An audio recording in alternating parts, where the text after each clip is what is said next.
దేవునికి స్తోత్రములు. లైవ్లో యూట్యూబ్లో వీక్షిస్తున్న సహోదరి సహోదరులకు క్రీస్తునామంలో వందనములు. మరి ప్రార్థన చేసుకుందాం.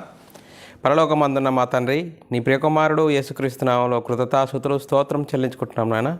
ఇంతవరకు సజీవులుగా ఉంచి నీ కృపలో కాపాడుతూ భద్రపరుస్తున్న విధాన స్తోత్రాలు. మరి ఈరోజు బైబిల్ తరగతి నేర్చుకుంటుండగా బైబిల్లోని ఆత్మ సంబంధమైన సంగతులతో సరిచూసుకొని మా ఆత్మీయ ప్రయాణంలో వాక్యంకు భయపడి వాక్యానుసారంగా జీవించి నీకు మహిమ తెచ్చేవారంగా, ఘనత తెచ్చేవారంగా ఉండే ధన్యతా భాగ్యం మా అందరికీ అనుగ్రహించమని ముందున్న సమయం కూడా నీ సిద్ధలకు చెప్తూ యేసుక్రీస్తు నామములో ప్రార్థన అడిగి వేడుకుంటున్నాం తండ్రి, ఆమెన్.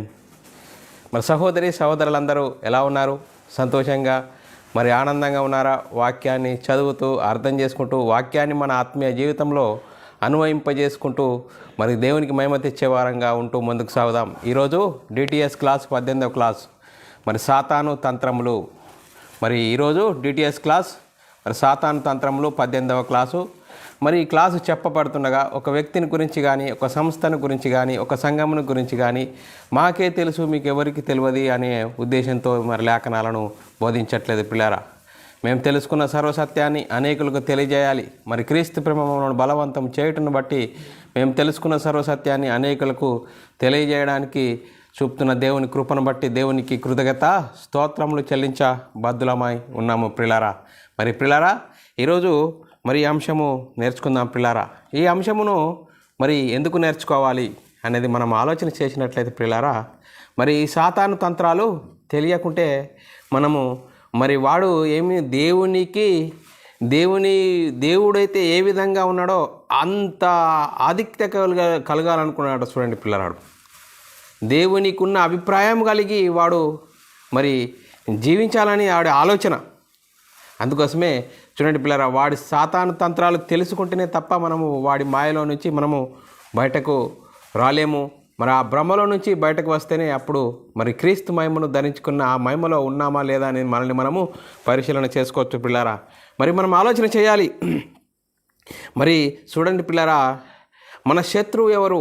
మన శత్రువు దేవునికి శత్రువు, మరి యేసుక్రీస్తుకు శత్రువు, మరి అందరికీ శత్రువు సాతాను.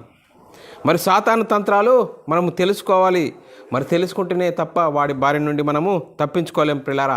మరి ఈ లోక విషయంలో మనము పిల్లారా, మరి కరెంటుకు సంబంధించిన ఒక ట్రాన్స్ఫారం ముంగట ఒక బోర్డు ఉంటుంది పిల్లారా. ఒక పుర్రే 2 ఎముకలు. మరి దానిని ముట్టుకుంటే మరి డేంజరు, ప్రమాదము అని రాసి ఉంటుంది పిల్లారా. మరి దాన్ని చూసి మనం ఏం చేయాలా? దాన్ని ముట్టకుండా ఉంటే క్షేమంగా ఉంటాము.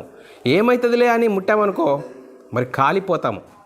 అందుకోసమే సాతాను తంత్రాలు మనము తెలియని వారముగా ఉండకూడదు, తెలిసే వారముగా ఉండాలి. తెలిసే వారంగా ఉండాలంటే వాడు ఎలా వస్తాడు, ఏ విధంగా వస్తాడు, వాడు వికృత చేష్టలు కలిగి మన యొద్దకు వస్తాడా, ఏ విధంగా వస్తాడు అనేది మనము ఈరోజు మనం తెలుసుకుందాం పిల్లారా. మరి చూడండి పిల్లారా, వాడు సాతాను అనగానే వికృత చేష్టలు కలిగి మన యొద్దకు వస్తాడా? అలా వస్తే మనము ఊరుకుంటామా? ఊరుకోం పిల్లారా. అలా వస్తే మనము జాగ్రత్త పడతాము. వాడు మనకు ఏదో మేలు కలిగించినట్లుగా, మరి ఏదో తీయని మాటలు పలికించినట్లుగా మన పక్కన ఉండి మనల్ని మోసం చేస్తాడు పిల్లారా. చూడండి పిల్లారా, మనము ఆలోచన చేసినట్లయితే మరి సాతాను ఏ విధంగా ఉంటాడు అట చూడండి పిల్లారా. సాతాను దేవునికి శత్రువు, యేసుక్రీస్తుకు శత్రువు, మనకు శత్రువు. మరి చూడండి పిల్లారా, మనల్ని ఏ విధంగా మోసం చేస్తాడు అంటే చూడండి పిల్లారా, మరి ప్రారంభంలో ఏ విధంగా మోసం చేశాడు? ఆదామవ్వలు దేవుని కుమారులుగా, దేవుని స్వరూపంలో వారిని నిర్మించబడిన వారిని, సృజించబడిన వారిని వాడు ఏ విధంగా ట్రాప్ చేశాడు? చూడండి పిల్లారా, వాడు ఏ విధంగా ట్రాప్ చేస్తున్నాడు. మరి సాతానంటే మరి ఏ విధంగా ఉంటాడు? వాడు వికృత చేష్టలు కలిగి మన యొద్దకు వస్తాడా? ఏ విధంగా వస్తాడు అనేది మనం ఈరోజు మనము తెలుసుకోవాల్సిన అవసరము ఎంతైనా ఉంది. చూడండి పిల్లారా, మరి మనం ఆలోచన చేయాలి. మనం ఆలోచన చేస్తూనే ఉండాలి. చూడండి పిల్లరా, సాతాను అనగానే వికృత చేష్టలు కలిగి మన యొద్దకు వస్తే మనం ఊరుకోము. మనకేదో మేలు చేస్తున్నట్లుగా మన దగ్గరలో నుండే వస్తాడు. చూడండి పిల్లరా, మరి చూడండి పిల్లరా, ఏ విధంగా వస్తాడు సాతాను, ఏ విధంగా వస్తాడట? మరి యేసుక్రీస్తు 12 మందిలో ఒక్కడు మరి యూదా, మరి యేసుక్రీస్తును ముద్దు పెట్టుకున్నాడు. చూడండి పిల్లరా, అలాగే పేతురును వాడుకున్నాడు సాతాను. చూడండి పిల్లరా, ఏ విధంగా వాడుకున్నాడు? దగ్గరలో ఉన్న వారితోనే వాడు వికృత చేష్టలు. మన క్రియలను బట్టి మనము తెలిసిపోతాము, మనం సాతాను తంత్రాలు కలిగి ఉన్నామా, దేవుని తంత్రాలు కలిగి ఉన్నామా అనేది. చూడండి పిల్లారా, ఎంత అద్భుతమైన అంశము. ఈరోజు అంశం నేర్చుకుందాం పిల్లారా.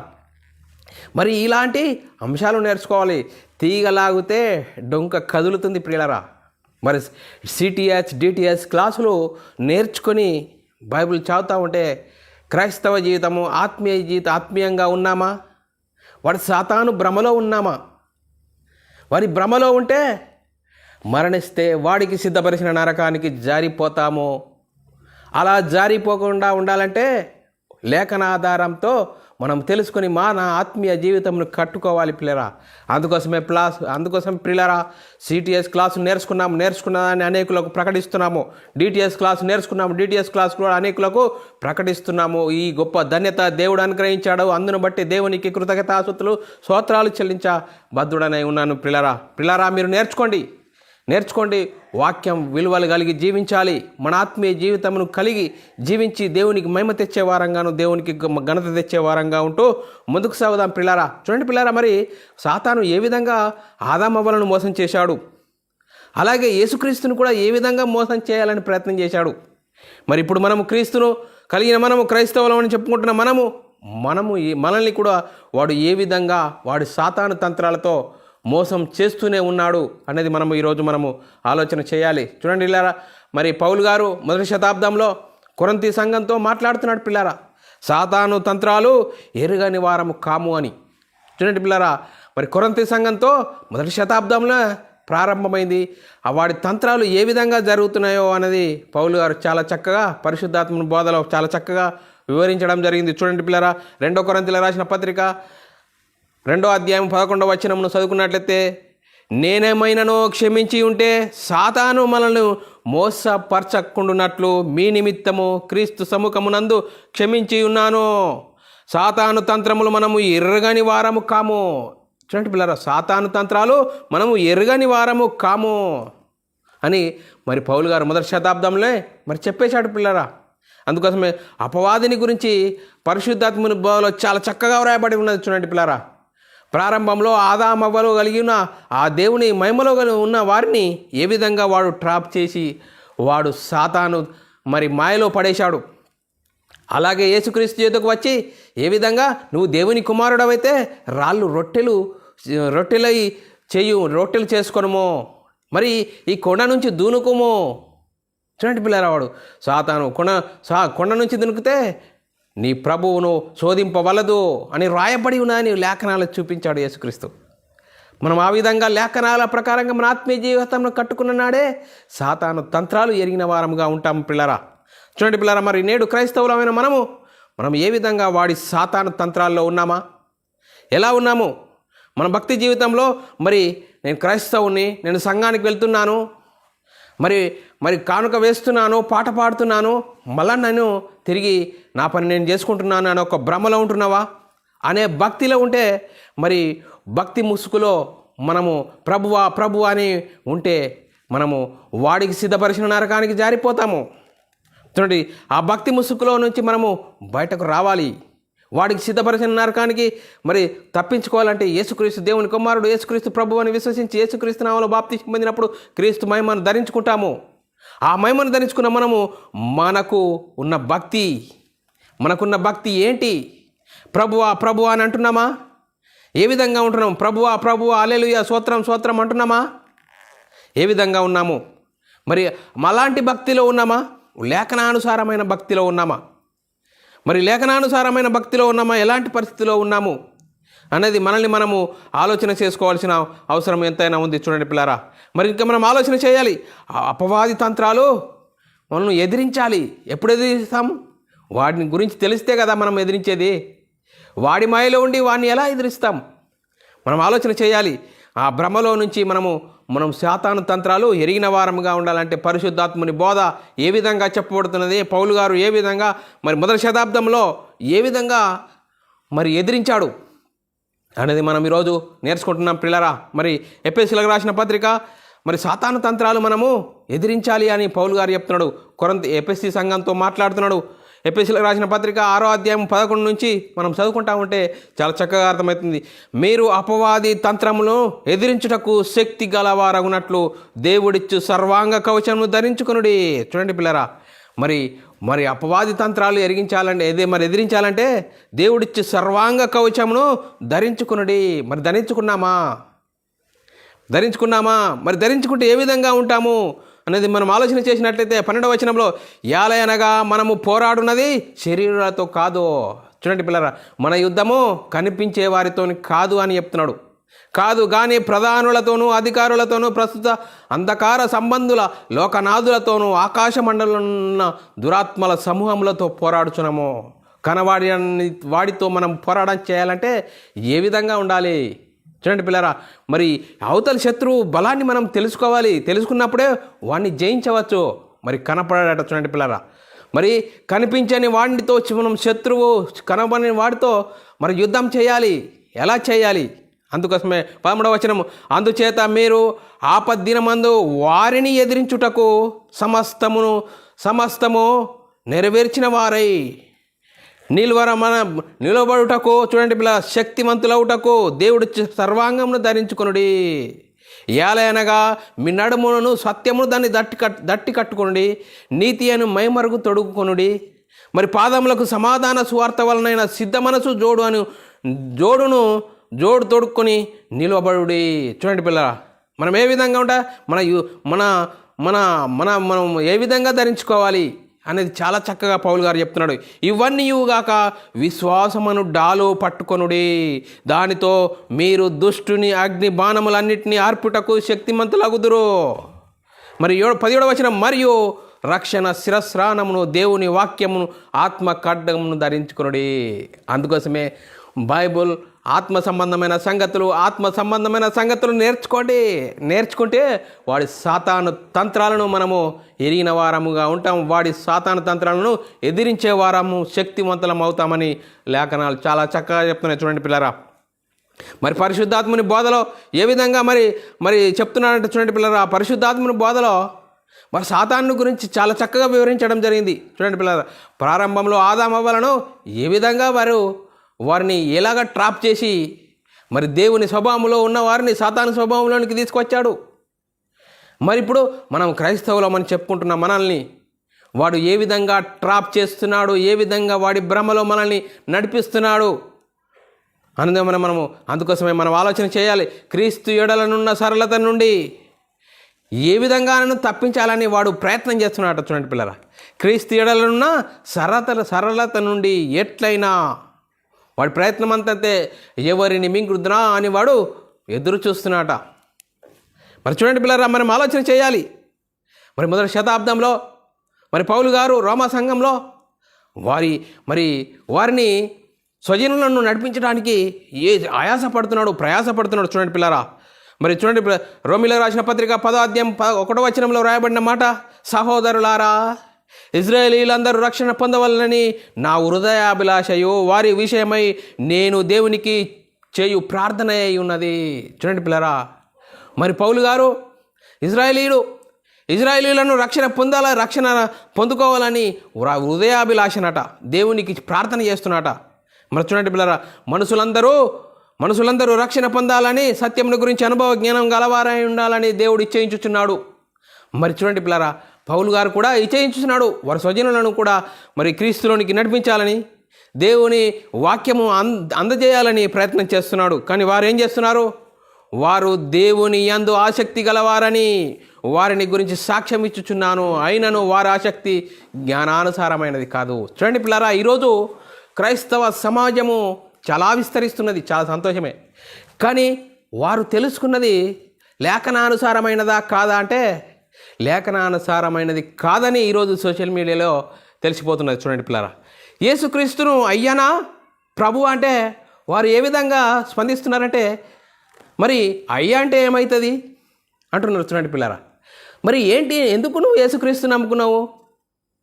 మరి ఆత్మ నియమమును అనుసరించి జీవించాలి, లేఖనానుసారంగా యేసుక్రీస్తును ప్రభు అని విశ్వసించాలి అని లేఖనాలు చెప్తున్నాయి. అప్పుడే నువ్వు రక్షింపబడతావని లేఖనాలు చెప్తున్నా కానీ ఏమవుతుంది? లోకానుసారంగా మరి వారు చెప్పడం జరుగుతుంది. చూడండి పిల్లరా, వారు ఏ విధంగా ఏ ట్రాప్లో ఉన్నారు వారిని వారే ఆలోచన చేసుకోవాలి. మరి ఇంకా మరి పౌలు గారు ఏమని చెప్తున్నారు ఈ రోజులో? మరి చూడండి పిల్లరా, మనం ఆలోచన చేయాలి. మరి యేసుక్రీస్తును ప్రభువు, రక్షకుడు, దేవుని కుమారుడు, ఆయన మనందరి నిమిత్తం మరణించి సమాధి చేసి తిరిగి లేచి పరలోకానికి వెళ్ళి పరలోకంలో పరిశుద్ధాత్మని ద్వారా సువార్త ప్రకటించబడ్డది. ఆ సువార్త ప్రకటించిన నీవు నేను విన్న హృదయంలో నొచ్చుకొని మరి యేసుక్రీస్తు దేవుని కుమారుడు, యేసుక్రీస్తు ప్రభు అని విశ్వసించి యేసుక్రీస్తు నామంలో బాప్తిసం పొందిన మనమే క్రైస్తవులంలో, క్రీస్తు సంఘంలో చేర్చబడిన వారము, క్రీస్తు మహిమను ధరించుకున్న వారము.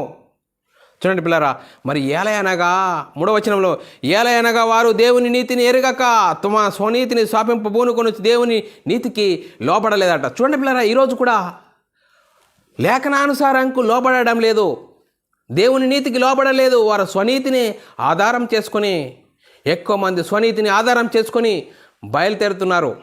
మరి స్వనీతిని ఆధారం చేసుకోకూడదని లేఖనాలు చెప్తున్నాయి. మరి ఈరోజు బోధిస్తున్న వారు కూడా ఏ విధంగా వారికి అర్థం కాని పరిస్థితిలో సాతాను వాళ్ళని ట్రాప్ చేసేసాడు.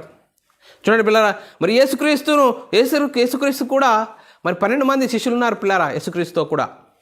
ఆ 12 మందిలో ఒకడు సాతాను అన్నాడు. ఎవరండి సాతాను? వారు వంకర మాటలు పలుకుతారట శిష్యులతో. యేసుక్రీస్తు మరి 1వ శతాబ్దంలో చెప్తున్నారు, వారు మీలో నుండే బయలుదేరదు, వారు వంకర మాటలు పలుకుదురు. చూడండి పిల్లరా, ఇంక మనం ఆలోచన చేయాలి. ఏ విధంగా వాళ్ళు ఏ విధంగా వస్తారడా?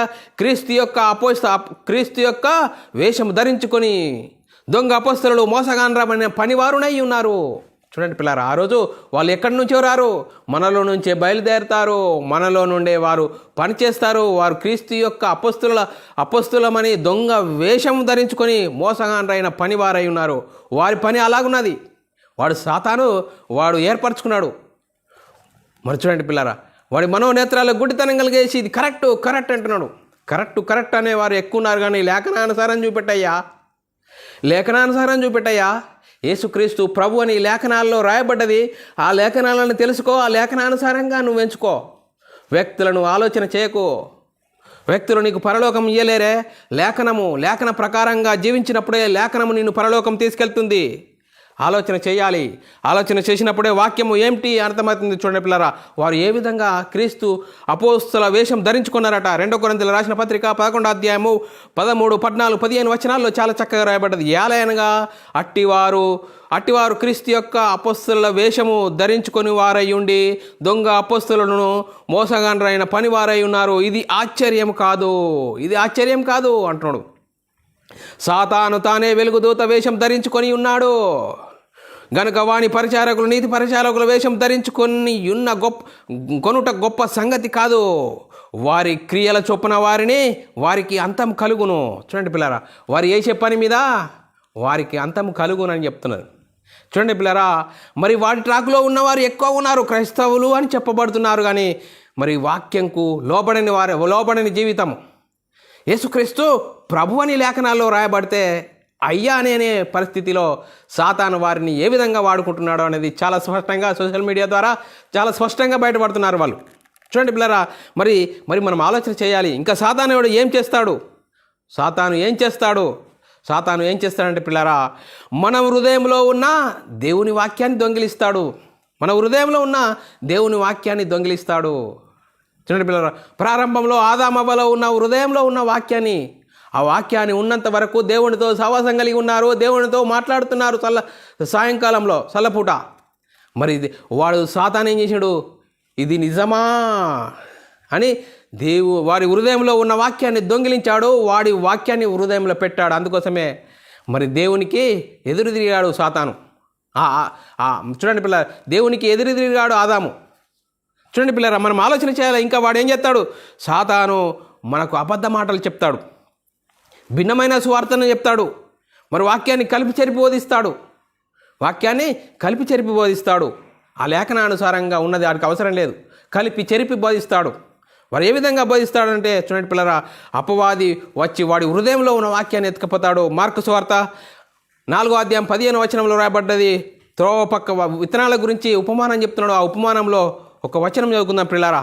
త్రోవ పక్క నుండి వారెవరనగా వాక్యము వారిలో విత్తబడును, కానీ వారు వినిన వెంటనే సాతాను వచ్చి వారిలో విత్తబడిన వాక్యాన్ని ఎత్తుకొని పోవును. చూడండి, వాక్యం గురించి ఉపమానం చెప్పబడుతుంది. ఆ ఉపమానంలో వాక్యం వింటారు, సంతోషిస్తారు, చిరంగానే వాళ్ళ హృదయంలో నుంచి వాక్యం ఎత్తుకొని పోతాడు. అలాగే లూకా సువార్తలో రాయబడ్డది 8:12 త్రోవ పక్క నుండి వారు ఎవరనగా, చూడండి వారెవరనగా చూడండి, వారు వినువారు కానీ నమ్మి రక్షణ పొందకున్నట్లు అపవాదు వచ్చి వారి హృదయంలో ఉన్న నుండి వాక్యమును ఎత్తుకొని పోవును. చూడండి పిల్లరా, హృదయంలో ఉన్న వాక్యాన్ని వాడు దొంగిలిస్తాడు. ఏ విధంగా దొంగిలిస్తాడు? చూడండి పిల్లరా, ఏ విధంగా దొంగిలిస్తాడు? చూడండి పిల్లలు, మనం ఆలోచన చేయాలి. మనము క్రైస్తవులు మనకు చెప్పుకుంటున్నామే, క్రీస్తువును మహిమను ధరించుకుంటున్నామని చెప్పుకుంటున్నామే. మరి క్రైస్తవులుగా మరి యేసుక్రీస్తు మనల్ని ఏ విధంగా అప్పచెప్పాడు అని మనం ఆలోచన చేసినట్లయితే పిల్లరా, సర్పము తన కుయుక్తి చేత అవ్వను మోసపరిచినట్లు ఫ్లాష్ బ్యాక్ చెప్తున్నాడు పౌలు గారు. కొరింథీ సంఘంతో ఏమైంది? ప్రారంభంలో ఆదాము అవ్వలను మోసం చేశాడు. మరి మిమ్మల్ని కూడా మోసం చేసేవాడు ప్రయత్నంలో ఉన్నాడు. మీరు ఏలా ఉన్నారు? ఆ ప్రయత్నంలో, వాడి ప్రయత్నంలో ఉన్నారా? మరి వాక్యం తెలుసుకొని వాక్యానుసారమైన జీవితం జీవిస్తున్నారా అని పౌలు గారు 1వ శతాబ్దంలో చెప్తున్నాడు. 2 కొరింథీయులకు రాసిన పత్రిక 11:2, 3, 4 చదువుకుందాం పిల్లరా. దేవాశక్తితో మీ ఎడల ఆసక్తి కలిగి ఉన్నాను పౌలు గారు చెప్తున్నాడు. కొరింథీ సంఘంతో దేవాశక్తితో మీ ఆసక్తి కలిగి ఉన్నాడు. కాబట్టి పౌలు గారు పడ్డ ప్రయాసం ఇంత అంత కాదండి. ప్రయాసాలు అవన్నీ సంతోషాలుగా స్వీకరించాడండి పౌలు గారు సువార్త నిమిత్తము. మరి ఎందుకనగా పవిత్రురాలైన కన్యకను ఒక్కడే పురుషునికి అనగా క్రీస్తునకు సమర్పింపవాలని మిమ్మును ప్రదానం చేసి తిని గాని, చూడండి పిల్ల 3వ వచనం, సర్పం తన కుయుక్తి చేత అవ్వను మోసపరిచినట్లు మీ మనసులను చెరపబడి క్రీస్తు ఏడలనున్న సరళత నుండి పవిత్రత నుండి ఎట్లయినను తొలగించునేమో అని భయపడుచున్నాను. పౌలు గారికి భయం కలుగుతున్నదండి. ఈరోజు మరి భయం లేదు. సాతానుతోనే వాడు దోస్తీ చేస్తున్నాడు. వాడికి ఏం భయం అండి? ఈరోజు క్రైస్తవులమని చెప్పుకుంటున్నారు, సాతానుతోనే దోస్తీ కలిగిస్తున్నారు. యేసుక్రీస్తు ప్రభు అని లేఖనాల్లో రాయబడుతుంది. యేసయ్య అని చెప్తే నీకేమైంది అంటున్నారు. చూడండి పిల్లరా, లేఖనం అవసరం లేదు వాళ్ళకు. మరి ఆలోచన చేయాలి, ఆదాము అవ్వలను ఏ విధంగా మోసం చేశాడు అనేది మనం ఆలోచన చేసినట్లయితే ఆదికాండము 3వ అధ్యాయం 1, 2, 3 వచనాలు చదువుకుంటే చాలా చక్కగా అర్థమవుతుంది. అందుకు దేవుడైన యెహోవా చేసిన భూజంతువులన్నింటిలో మరి సర్పము యుక్తి గలదై ఉండెను.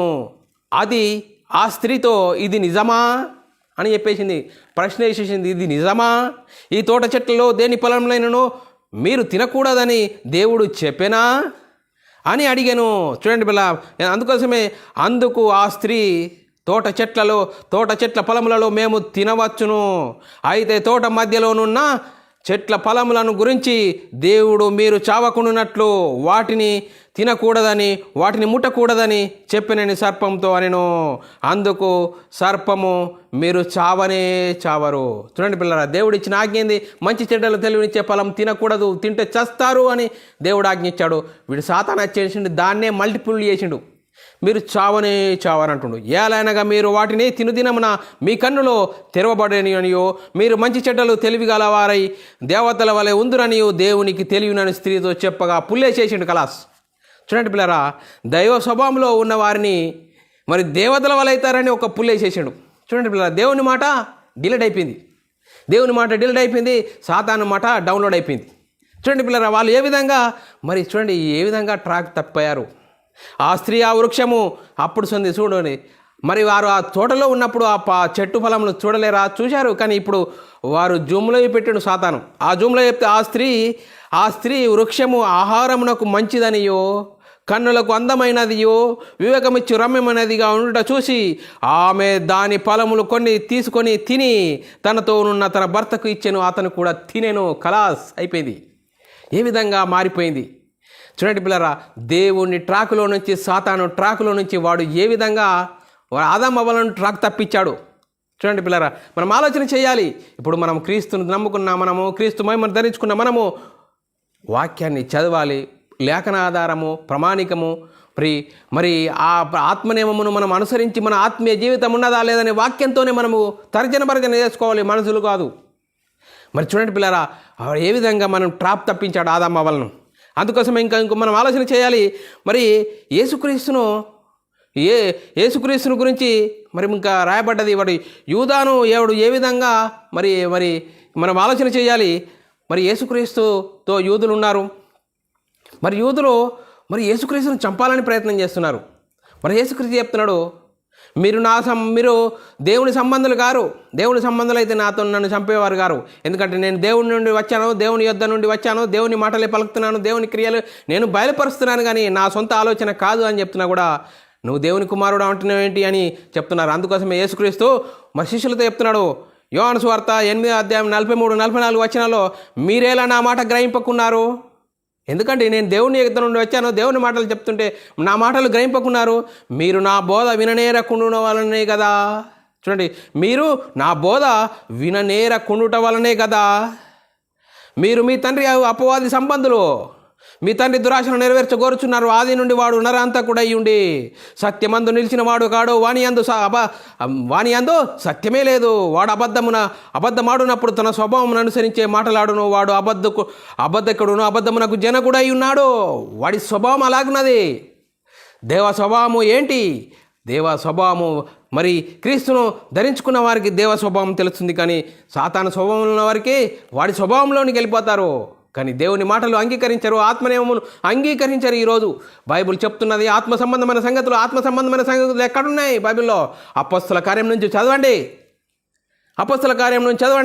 పాత నిబంధనలు, ఉపమానాలు, చరిత్రలు చెప్పి సంఘాన్ని మరి ఎక్కడికి నడిపిస్తున్నారు ఆలోచన చేయాలి. ఈరోజు లేఖనాలను బట్టి సహోదరుడా సహోదరి, లేఖనాలను బట్టి మనం ఆలోచన చేయాలి. అందుకోసమే సాతాను ఏం చేసాడు? సాతాను యేసుక్రీస్తుని కూడా ట్రాప్ చేయాలని, నువ్వు దేవుని కుమారుడవైతే రాళ్ళు రొట్టెలో ఉన్నట్లు ఆజ్ఞాపించుమన్నాడు. అందుకోసమే మరి యేసుకు మరి సాతానుకు తెలదా యేసుక్రీస్తు దేవుని కుమారుడని? తెలుసండి. అందుకోసమే ఏమంటుండో మార్కు సువార్త 5:7 యేసు సర్వోన్నతుడైన దేవుని కుమారుడా, నాతో నీకేమి, నన్ను బాధించుకోమని దేవుని పేరట నీకు ఆనబెట్టుకునుచున్నాను బిగ్గరగా కేకలు వేయిస్తున్నాను. చూడండి పిల్లరా, సాతానుకు తెలుసు.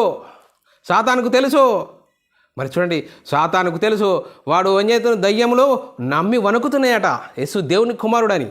కానీ మనం ఈరోజు క్రీస్తును నమ్ముకుంటున్నామే, క్రైస్తవులమని చెప్పుకుంటున్న నామకార్థంగా జీవిస్తున్న వారు మరి భయం లేదు. ఈరోజు భయం లేదు. ఎందుకు భయం లేదు?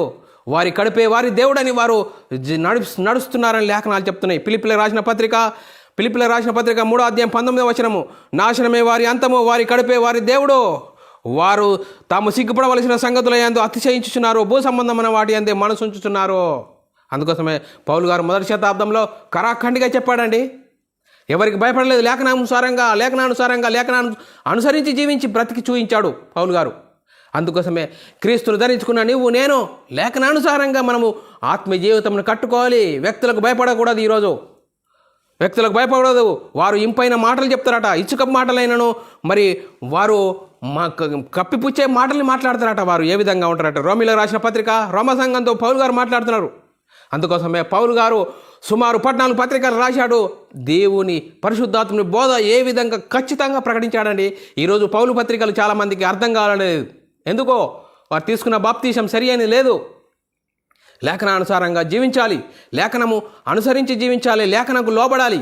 అది పిల్లరా మనం ఆలోచన చేయాలి. ఇంకా వారు ఏ విధంగా ఉంటారట? సాతాను భ్రమలో ఉన్నవారు వారు ఇంపైన మాటలు చెప్తారట, మరి ఇచ్చుక మాటలు చెప్తారట. వారు మనతోనే ఉంటారు, మన పక్కన ఉంటారు, మనలో నుండి బయలుదేరుతారని లేఖనాలు కూడా చెప్పాం పిల్లరా. మరి రోమీయులకు రాసిన పత్రిక 6:18 ఇట్టివారు మన ప్రభు అయిన క్రీస్తుకు కాక తమ కడుపునకే దాసులు, వారు ఇంపైన మాటల వలన ఇచ్చుక మాటల వలనను నిష్కపటమైన మనసులను మోసపుచ్చెదరు. చూడండి పిల్లరా, ఏ విధంగా నిష్కపటమైన మాటల వల్ల మనసును మోసపుచ్చేవారట. మరి చూడండి పిల్లరా, ఏ విధంగా ఉన్నది. మరి ఆలోచన చేయాలి. మన ఆలోచన చేయాలి. సాతాను ఇంకా పేతురును ఏ విధంగా వాడుకున్నాడు? చూడండి పిల్లరా, సాతాను పేతురును వాడుకున్నాడు. ఏ విధంగా వాడుకున్నాడు?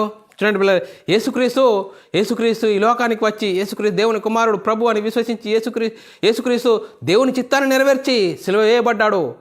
ఆ సిలువ వేయబడిన నిర్గమమును గురించి మరి యేసుక్రీస్తు చెప్తా ఉంటే అది నీకు జరగకుండును గాక అంటున్నాడు. చూడండి పిల్లరా, మత్తయి సువార్త 16:21 నుంచి చదువుతూ ఉంటే, అప్పటి నుండి తాను యెరూషలేము వెళ్ళి పెద్దల చేతనైనా ప్రధాన యాజకులైన శాస్త్రుల చేతను అనేకుల ద్వారా హింస పొంది చంపబడి 3వ దినమున లేచుడు అగత్యమని యేసు తన శిష్యులకు తెలియజేయుట మొదలుపెట్టగా పేతురు ఆయన చెయ్యి పట్టుకొని, ప్రభువా, ఇది నీకు దూరమవునుగాక, అది నీకు కెన్నడూ కలగకుండునుగాక అని గద్దింపసాగిను. అందుకోసమే 23వ వచనంలో, పాదరాధ్యాయం 23వ వచనం, మత్తయి సువార్త, అయితే ఆయన పేతురు వైపు తిరిగి, సాతానా, నా వెనుకకు పొమ్ము, నీవు నాకు అభ్యంతరకరణమై ఉన్నావు, నీవు మనుషుల సంగతిని ఆలోచించుచున్నావు కానీ దేవుడి సంగతులను తలంచకున్నావు అని పేతురుతో చెప్పాను. మరి యేసుక్రీస్తు, మరి పేతురు ఏ విధంగా, మరి పేతురు ద్వారా ఈ సాతానాత్ముడని యేసుక్రీస్తు గమనించలేడనుకో, పేతురు నాకు చాలా మంచిగా చెప్తున్నాడే, నన్ను ప్రేమిస్తున్నాడే, నాకు అవన్నీ శ్రమలు కలగద్దు అనుకుంటున్నాడే అని మరి యేసుక్రీస్తు అనాలా? యేసుక్రీస్తు వచ్చిందే దేవుని చిత్తాన్ని నెరవేర్చడానికి. నీవు క్రైస్తవుడైనా మనం నీవు శ్రమలు, నిందలు, అవమానాలు వస్తాయని క్రైస్తవ వాక్యం చెప్తున్నది. ఏ విధంగా ఉన్నాం మరి? క్రైస్తవ జీవితం ఏ విధంగా ఉన్నది? మరి ఈరోజు మరి భ్రమలు కల్పించి తీయటి మాటలు మాట్లాడి మరి మోసయుక్తమైన పనులు చేయడము లేఖనానుసారమైందా కాదా? లేఖనం చెప్తున్న ప్రకారం లేఖనంకు లోబడాలి ప్రియులారా. లేఖనంకు లోబడి మన ఆత్మ జీవితం కట్టుకుని దేవునికి మహిమ తెచ్చేవారంగా, దేవునికి ఘనత తెచ్చేవారంగా ఉంటూ ముందుకు సాగాలి ప్రియులారా. అందుకోసం ఇంకా సాతాను ఏ విధంగా యూదాను వాడుకున్నాడు చూద్దాం ప్రియులారా. సాతాను ఏ విధంగా యూదాను వాడుకున్నాడు? యోహాను సువార్త 12వ అధ్యాయము 2-3 వచనాలు చదువుకున్నట్టయితే వారు చూడండి ప్రియులారా. యూదా ఎవరు? క్యాషరు ఎప్పుడు వారికి డబ్బు మీదనే మనసు ఉంటుంది. వారు హృదయం ఎక్కడ ఉంటుందట? ఆ డబ్బు దగ్గరనే ఉంటుంది వాళ్ళది. అందుకోసమే వాడు ఏ విధంగా ప్రయత్నం చేస్తున్నాడు? మార్తా ఉపచారం చేసి లాజరు ఆయనతో కూడా భోజనమును కూర్చున్న వారిలో ఒకడు. అప్పుడు మరియా మిక్కిలి విలువగల అచ్చజంట మాసి అత్తరు ఒక సేరున్నర ఎత్తి తీసుకొని యేసు పాదములకు పూసి తన తల వెంట్రుకలతో ఆమె చూడండి ఆయన పాదములు తుడిచెను. ఆ ఇల్లు అత్తరు వాసనతో నిండెను. ఆయన శిష్యులలో ఒక్కడు అనగా ఆయనను అప్పగించనైన ఇస్కరియోతు యూదా ఈ అత్తరెందుకు 3000 దినారములు అమ్మి బీదలకు ఇవ్వచ్చునే. చూడండి పిల్లరా, వాడి ప్లాన్ చూడు. మరి ఎందుకు అస్తరు నీ నేలపాలు చేశావు? ఇది 3000 దినారు ఇస్తే పేదలు బతికేది కదా అని చెప్తున్నారు. అని చెప్తూ వాడు ఎందుకు చెప్పాడట? చూడండి పిల్లరా, ఆ 12వ అధ్యాయం యోహాను సువార్త 12వ అధ్యాయం 6వ వచనంలో వాడి మరి తీగలాగితే డొంక కదిలింది. చూడండి, వాడిలాగూ చెప్పినది బీదల మీద శ్రద్ధ కలిగి కాదు. వాడు దొంగ అయి ఉండి తన దగ్గర ఉన్న డబ్బు సంచి అందులో వేయబడినది దొంగిలించుచూ వచ్చెను కనుక ఆడాలకు చెప్పెను. వాడి పని ఏందట? క్యాషర్ కాబట్టి, వాడిలో నుంచి దొంగిలించేవాడు కాబట్టి వాడు ఆ కోణంలో వాడు చెప్పాడే కానీ వాడికి పేదల మీద శ్రద్ధ లేదు అని లేఖనాలు చాలా చక్కగా చెప్తున్నాయి. చూడండి పిల్లరా, ఇంకంతే మనం ఆలోచన చేయాలి. ఇంకా 12 మందిలో యూదా మరి ఇంకా యేసుక్రీస్తును ముద్దు పెట్టుకున్నాడట. ఏ విధంగా ముద్దు? అప్పగించాలనే ముద్దు, శత్రువు ముద్దు. అందుకోసమే మేలు చేయవాడు గాయములు చేయను, పగవాడు లెక్కలేనని ముద్దులు పెట్టినట. చూడండి పిల్లరా, వాడు ఏ విధంగా ముద్దులు పెట్టాడు అనేది మనము ఆలోచన చేసినట్లయితే మత్తయి సువార్త 26వ అధ్యాయం 47 నుంచి 50 వచనాలు చాలా చక్కగా రాయబడ్డది. ఆయన ఇంకను మాట్లాడుచుండగా 12 మందిలో ఒకడు యూదా వచ్చెను. వానితో కూడా బహుజన సమూహములు కత్తులు గుదియలు పట్టుకొని ప్రధాన యాజకుల యొద్దకు ప్రజల యొద్ద నుండి వచ్చెను. ఆయన అప్పగించు వాడునెవరిని ముద్దు పెట్టుకును ఆయన యేసు ఆయనకు పట్టుకొనుడని వారికి గుర్తు చెప్పాను. నేను ఎవరిని ముద్దు పెట్టుకుంటున్నావో ఆయననే యేసు అని.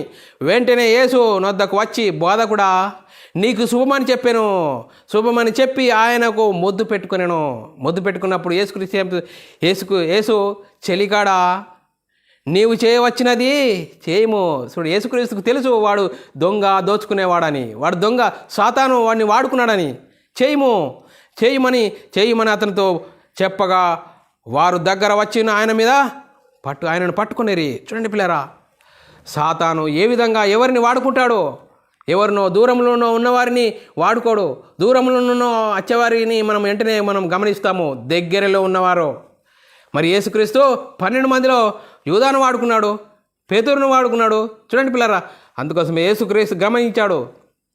పేతురును, సాతానా, నా వెనుకకు పొమ్ము, నువ్వు మనుషుల సంగతిని ఆలోచిస్తున్నావు కానీ దేవుని సంగతులను ఆలోచించట్లేదు.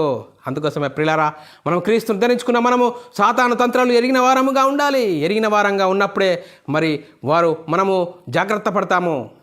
అందుకోసమే ఇంకా సాతాను తంత్రాలు కలిగిన వారు ఏ విధంగా ఉంటారట? వ్యర్థమైన మాటలు, మోసపరచని వాడి మాటల నుండి మనల్ని మోసపరచకుండా జాగ్రత్త పడాలి. ఎఫెసీయులకు రాసిన పత్రిక 5వ అధ్యాయం 6వ వచనం, వ్యర్థమైన మాటల వలన ఎవడు మిమ్మల్ని మోసపరచకుండా ఇట్టి క్రియల వలన దేవుని ఉగ్రత అవిధేయుల వారి మీదకి వచ్చును. చూడండి పిల్లరా, ఇట్టి క్రియలు ఇలాంటి క్రియలు చేసేవారికి దేవుని ఉగ్రత వారి మీదకి వచ్చును అని లేఖనాలు చెప్తున్నాయి. ఇంకా అంతేకాదు, మరి అపొస్తలుల కార్యంలో రాయబడ్డ మాట, మరి 20వ అధ్యాయం 29వ వచనము, పౌలు గారు బోధిస్తూ, నేను వెళ్తున్నాను, నేను వెలివైన తర్వాత క్రూరమైన తోడేలు మీలో వస్తాయి, వారు మందను కనికరించరు. అవే సాతాను స్వభావాలు, సాతాను తంత్రాలు అని చెప్తున్నాడు. అపొస్తలుల కార్యము 20వ అధ్యాయం 29, 30 వచనాల్లో, నేను వెడలిపోయిన తర్వాత క్రూరమైన తోడేలు మీలో ప్రవేశించును, నాకు తెలియను, వారు మందను కనికరింపరు, మరియు శిష్యులు తమ వెంటనే ఇడుచుకొని పోవాలని వంకర మాటలు పలుకు మనుషులు మీలో నుండే బయలుదేరుదురు. వాళ్ళు ఎక్కడి నుండో రారు, మీలో నుండే బయలుదేరుతారు అని లేఖనాలు చాలా చక్కగా చెప్తున్నాయి పిల్లరా.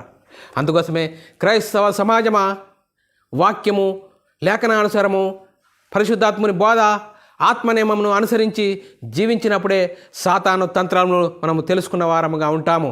అందుకోసమే మనం లేఖనాలను ఆలోచించాలి. మరి సాతాను కనపరచు బలము ఎవరిలో ఉంటుందంటే నశించిపోయేవారు అంటే ఆత్మనియమముకు లోబడరు, వాళ్ళకు వాక్యం అవసరం లేదు, వాళ్ళు వాక్యంకు లోబడరు. వాళ్ళు ఏం చేస్తారు? వాక్యాన్ని వాళ్ళు మలుచుకుంటారు. వాక్యాన్ని వాళ్ళకు అనుకూలంగా మలుచుకునేవారే నశించిపోయేవారు. మరి తెస్సలోనిక రాసిన పత్రిక, పౌలు గారు తెస్సలోనిక సంఘంతో మాట్లాడుతున్నాడు. 2 తెస్సలోనిక రాసిన పత్రిక 2వ అధ్యాయం 9 నుంచి 10, 11, 12 వచనాల్లో చాలా చక్కగా రాయబడిన మాటలు మనం చదువుకుందాం పిల్లారా. నశించుచున్న వారు తాము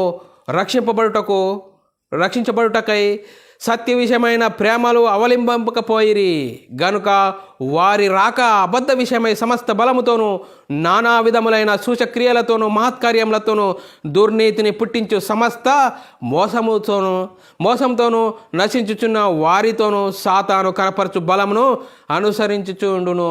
చూడండి పిల్లరా, అదే విధంగా నశించేవారు, వీక్గా ఉన్నవారు, వాక్యంకు ఆత్మీయంగా బలంగా ఉండని వారు, ఆత్మనియమముకు లోబడిన వారు, వారి ద్వారా వారిని వాడుకుంటారట. వారిని వాడుకొని వారి ద్వారా సంఘాలలో పేట్రైపోతున్నాయి. ఈరోజు సంఘమే అంటుర్రు, నేను క్రైస్తవునే అని చెప్పుకుంటారు. వాళ్ళ చేస్తున్న క్రియలను బట్టి అర్థమవుతుంది మనం. మరి క్రైస్తవుడు ప్రేమ కలిగి ఉండాలి, సహించాలి, ఇవన్నీ గుణలక్షణాలు బట్టి మనకు అర్థమైపోతుంది వాడు ఏ విధంగా ఉన్నాడో. చూడండి పిల్లరా, ఒక చెట్టు దాని ఫలం వలన తెలిసిపోతుంది. చెట్టు అది మంచిది చెడ్డదని. ఆ ఫలము మంచిదైతే మంచి చెట్టు, చెడ్డ ఫలం అయితే చెడ్డ చెట్టు. అందుకోసమే మనం చేస్తున్న క్రియలను బట్టి మనం సాతాను తంత్రాలు కలిగిన వారమా, దేవుని తంత్రాలు కలిగిన వారమా అనేది చాలా స్పష్టంగా అర్థం చేసుకోవచ్చు. చూడండి పిల్లరా, అందుకోసమే లేఖనాలను మనము ఆత్మనియమముకు లోబడాలి. చూడండి, ఇంకా మనం ఆలోచన చేయాలి. లేఖనాలు చదువుకుందాం పిల్లరా. ఇంకా 11వ వచనము, ఇందుచేత సత్యమును నమ్మక దుర్నీతి యందు అభిలాష గల వారందరూ శిక్ష పొందుటకై అబద్ధమును నమ్మి మోసం చేయు శక్తికి దేవుడు వారిని అప్పగించును. చూడండి పిల్లరా, దేవుని స్వభావం లేకుంటే దయ్యం స్వభావం ఉంటుంది. దేవుడు వారికి అప్పచెప్పేస్తాడు అని లేఖనాలు చాలా చక్కగా చెప్తున్నాయి. అందుకోసమే మరి క్రైస్తవులో మనం చెప్పుకుంటున్నామా, నమ్మకార్థంగా బ్రతుకు జీవిస్తున్నామా? అందుకోసమే దేవుడు భ్రష్ట మనసుకు అప్పచెప్తాడు. వాడు బ్రతికిన నదులు నేను క్రైస్తవుని అని చెప్పుకుంటాడు. వారి క్రియలను బట్టి తెలిసిపోతాడు. ఆ క్రియలను బట్టి తెలిసిపోతాడు. తీయని మాటలు మాట్లాడతారు, మోసపుచ్చే మాటలు మాట్లాడతారు, మనసును చెరిపే మాటలు మాట్లాడతారు. వారి క్రియలే వాడు సాతాను సంబంధమైన క్రియలు ఉంటాయి. అందుకోసమే సాతాను తంత్రాలు ఏ విధంగా మనం అర్థం చేసుకోవచ్చు? నేను క్రైస్తవుని అంటున్నావా, ప్రేమ కలిగి ఉండు, అన్నిటినీ నియంత్రించుకో, అన్నిటినీ ఓర్చుకో, అప్పుడే క్రైస్తవ జీవితం. మరి చూడండి పిల్లరా, మరి ఏ విధంగా సాతాను తంత్రాలు ఉన్నాయి. సాతాను ఏ విధంగా వస్తాడు? మనలో నుండి వస్తాడు, మీలో నుండే వస్తాడు. ఎక్కడి నుంచో బయట నుంచి రాడు. అందుకోసమే మరి ప్రారంభంలో దేవుడు ఆదాము అవ్వలకు దేవుని ఆజ్ఞనిచ్చాడు, నువ్వు ఈ పండు తింటే చస్తావు. కానీ సాతాను వచ్చేసింది, చావనే చావరు. చూడండి పిల్లరా, చావనే చావరు. మరి సాతాను ఏం చెప్పిండు? శరీరం గురించి చెప్పిండు. మరి ఆ పండు తింటే చనిపోయారంటే మరి ఆత్మీయంగా చనిపోయారు. దేవుడు ఆత్మను గురించి చెప్తాడు, సాతాను శరీరం గురించి చెప్తాడు. అందుకోసమే శరీరాశ, నేత్రాశ, జీవడంబాన్ని చూపేవాడు సాతాను. వాడి తంత్రాలు తెలుసుకోవాలి, వాడి టూల్స్ తెలుసుకోవాలి, వాడి గుణ లక్షణాలు తెలుసుకోవాలి. మనం ఒక భ్రమలో ఉండి బ్రతుకుతే, భక్తిగా ఉండి నేను క్రైస్తవుని అని మనం పాట పాడి కానుకేసి మరి ప్రతి ఆదివారం పోతున్నాను, నేను బైబిల్ చదువుకుంటున్నాను అంటే మరి వాడి గుణ లక్షణాలు తెలుసుకోవాలి. మనం తెలుసుకోగల వాడి భ్రమలో ఉండి బ్రతితే వాడికి సిద్ధపరిచిన కారికి జారిపోతామని లేఖనాలు ఇంతవరకు మనం చూసుకున్నాం పిల్లరా. మరి ఈ లేఖనాల ప్రకారంగా ఆత్మనియమంకు లోబడి, వాక్యంకు లోబడి, వాక్యానుసారంగా జీవించి యేసుక్రీస్తు అయితే మరి సాతాను పేతురు ద్వారా ఎలా వచ్చాడో సాతానా వెనుకకు పొమ్మన్నాడు యేసుక్రీస్తు. మనం కూడా మరి సాతాను తంత్రాలను ఎరిగిన వారముగా ఉంటూ ఏ విధంగా మనలో నుండి వస్తాడో, మనతోనే ఉంటాడు, వాడి గుణ లక్షణాలు తెలుసుకోవాలి, జాగ్రత్తగా ఉండాలి.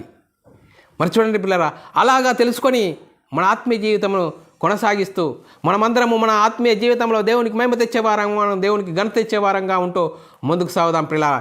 ఇది మొదటి పాటు. రెండో పాటు పిల్లారా, సంఘాన్ని సాతాను ఏ విధంగా అతలాకుతలం చేస్తున్నాడు, ఈరోజు సంఘాన్ని ఏ విధంగా అతలాకుతలం చేస్తున్నాడు, మరి రెండో పాటు మనము నేర్చుకుందాం పిల్లారా. మరి ఇప్పుడు వరకు మనము సాతాను తంత్రాలు మనము తెలుసుకున్నాము. దీనిలో ఏమర్థమైంది? సాతాను తంత్రాలు ఎరిగిన వారంగా ఉండాలని పౌలు గారు చెప్తున్నాడు. మరి ఎరిగిన వారంగా ఉంటేనే వాడు ఏ విధంగా వస్తాడు? మనలో నుండి వస్తాడు, వంకర మాటలు మాట్లాడతాడు, మోసముచ్చు మాటలు మాట్లాడతాడు, ఇసుకపు మాటలు మాట్లాడతాడు. ఇవన్నీ వాడి గుణలక్షణాలు, వాడి టూల్స్. ఇవన్నిటిని మనం తెలుసుకొని మన ఆత్మీయ జీవితం కట్టుకుందాం. భయముతోనూ మన రక్షణను కాపాడుకుంటూ, భయంతోనూ వణుకుతోనూ మరి యేసుక్రీస్తు రెండో రాకడలో మన మరణం వరకు ఆత్మనియమంకు లోబడదాం. వాక్యానుసారంగా జీవించి మన ఆత్మీయ జీవితం కట్టుకుందాం. దేవునికి మహిమ తెచ్చేవారంగా, ఘనత తెచ్చేవారంగా ఉంటూ ముందుకు సాగుదాం. చెప్పబడిన వాక్యం ప్రతి ఒక్కరి హృదయంలో నీరు గట్టి ఫలింపచేయను గాక. ఆమెన్. ప్రార్థన చేసుకుందాం ప్రియులారా. పరలోకమందున్న మా తండ్రి, నీ ప్రియకుమారుడు యేసుక్రీస్తు నామములో కృతజ్ఞతాస్తుతులు స్తోత్రం చెల్లించుకుంటున్నాం నాయన. ఇంతవరకు సజీవులుగా ఉంచి నీ కృపలో కాపాడుతూ సాతాను తంత్రముల గురించి తెలుసుకున్నట్టు కృప చూపినందుకు స్తోత్రాలు. విన్న వాక్యాన్ని విడిచిపెట్టకుండా విన్న మాటల ప్రకారం ఆత్మీయ జీవితాన్ని కట్టుకుని నీకు మహిమ తెచ్చేవారంగా, ఘనత తెచ్చేవారంగా ఉండే ధన్యత భాగ్యం మా అందరికీ అనుగ్రహించినందుకు కృతజ్ఞతాస్తుతులు స్తోత్రం చెల్లించుకుంటూ యేసుక్రీస్తు నామములో ప్రార్థన అడిగి వేడుకుంటున్నాం తండ్రి. ఆమెన్. ప్రియులారా, మరి ఇలాంటి అంశాలు వినాలనుకుంటున్నారా? మరి యూట్యూబ్ ఛానల్లో బైబుల్ విజ్డమ్ అకాడమీ బేరన్ అని మీరు సబ్స్క్రైబ్ చేసుకోండి. మీరు వినండి, ఆత్మీయతలో బలం పొందండి. మరి మీ అనేకులకు షేర్ చేయండి. మీ వ్యక్తిగత ప్రార్థనలో, మా పరిచర్య నిమిత్తం ప్రార్థనలో జ్ఞాపకం చేసుకోవలసిందిగా క్రీస్తు ప్రేమను బట్టి బతిమాలుకొంచున్నాను. అందరికీ వందనములు, దేవునికి స్తోత్రములు.